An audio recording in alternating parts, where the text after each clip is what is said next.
বাংলাদেশের এক অজপল্লী গ্রাম আলিপুর। গ্রামের ঠিক এক কোণায় পুরনো পরিত্যক্ত এক দোতলা বাড়ি। গ্রামের মানুষ ওই বাড়িটাকে শয়তানের আসর বলেই ডাকত। অনেকেই বলতো ওই বাড়িতে রাত হলে অশরীরী জিনের আনাগোনা শুরু হয়। মাঝরাতে জানালায় লালচে চোখের ছায়া দেখা যায়। ঘরের ভেতর থেকে ভয়ঙ্কর হাসির শব্দ ভেসে আসে। কিন্তু গ্রামের এক সাহসী যুবক মাহিন এসব গুজবে বিশ্বাস করত না। একদিন সে চ্যালেঞ্জ করে বন্ধু-বান্ধবদের বলল, আমি আজ রাতে ওই বাড়িতে যাব, দেখা যাক কেমন জিন। রাত 11টা, চারদিক নিস্তব্ধ, কেবল ঝিঝি পোকার আওয়াজ আর হালকা বাতাসে শো শো শব্দ। মাহিন একটি ছোট্ট টর্চ লাইট নিয়ে সেই ভুতুড়ে বাড়িতে ঢুকল।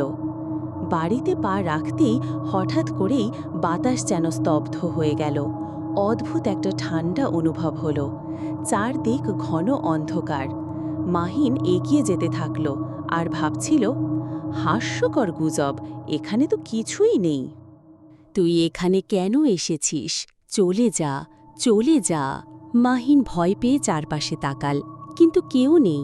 তখন সে সাহস করে ঘরের দরজায় ঢুকল। ঠিক তখনই চোখের সামনে একটি কালো ছায়া দেখা গেল। মানুষের মতো, কিন্তু চেহারা নেই, কেবল লালচে দুটি চোখ আর দীর্ঘ হাত। হঠাৎ করে বাতাসের গতি বেড়ে গেল, দরজা নিজে নিজে বন্ধ হয়ে গেল। ঘরের ভেতরে থাকা মাহিনের গলা চেপে ধরল অদৃশ্য কিছু।